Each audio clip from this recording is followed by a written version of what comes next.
Baik, bismillahirrahmanirrahim. Assalamualaikum warahmatullahi wabarakatuh.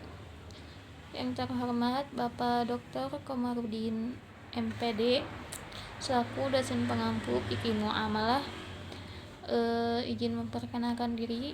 Saya Aulia Zahra dari Prodi PAI Reguler semester 3. Di sini saya akan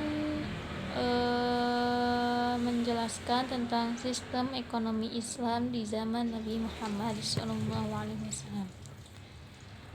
Pada masa Nabi Muhammad SAW, sistem ekonomi Islam berdiri di atas fondasi keadilan, kejujuran, dan keseimbangan antara kebutuhan spiritual dan material.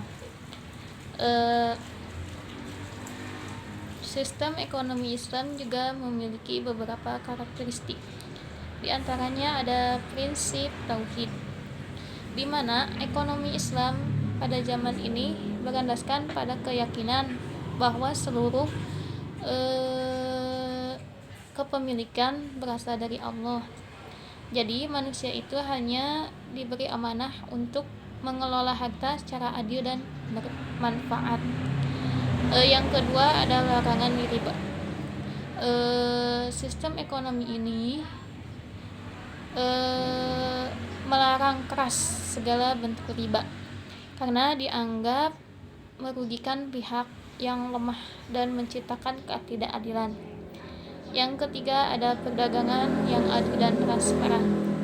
Nabi Muhammad SAW sangat mendorong aktivitas perdagangan, namun dengan syarat perdagangan ini dilakukan secara jujur, tidak ada kecurangan atau bisa disebut dengan gharar atau penipuan.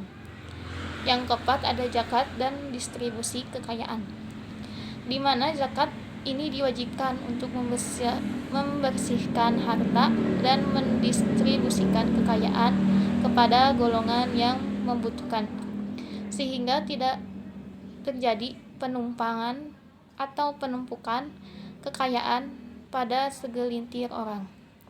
Yang kelima ada kemitraan dalam usaha.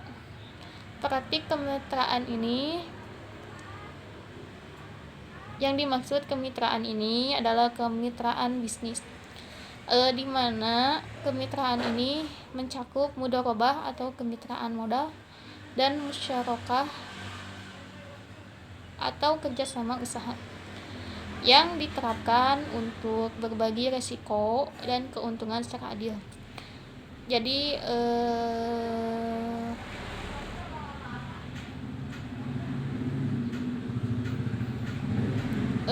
jadi kemitraan ini diciptakan untuk saling menguntungkan. Yang keenam ada pengelolaan aset publik, di mana sumber daya seperti air, padang rumput, dan tambang dianggap sebagai milik bersama. Jadi tidak ada kepemilikan secara pribadi ya. Jadi ya mungkin karena tadi ya prinsip tauhid tadi meyakinkan gitu bahwa semuanya itu milik Allah, tidak ada yang milik sendiri, karena meyakinkan bahwa sistem ekonomi ini bahwa harta ini tidak bukan milik kita gitu. Bukan milik kita.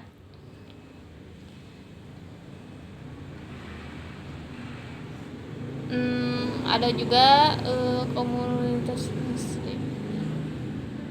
Ada juga implementasinya, di mana ada penguatan perbankan syariah, di mana bank syariah ini menjadi sarana untuk mendorong transaksi yang bebas riba dengan produk seperti pembiayaan murabahah atau bisa disebut dengan jual beli, ada ijarah atau sewa, dan qard hasan atau pinjaman tanpa bunga.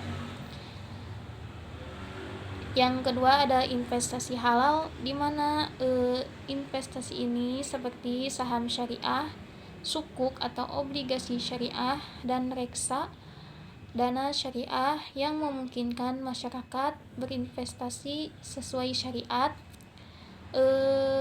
di mana investasi ini mendorong pengelolaan ekonomi yang lebih etis. Yang ketiga ada pengelolaan zakat, infak, dan wakaf, di mana lembaga zakat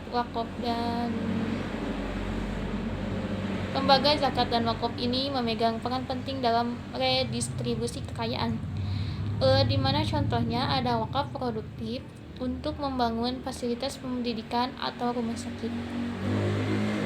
Yang keempat ada pemberdayaan UMKM syariah, di mana program ini memperdayakan ekonomi berbasis syariah yang dapat mendukung usaha kecil melalui pembiayaan mikro berbasis akad qard hasan atau musyarakah yang tadi ya. Yang kelima ada e-commerce halal, di mana e-commerce ini mengembangkan platform perdagangan daring sesuai syariah seperti marketplace yang memastikan produk halal, bebas riba, dan adil.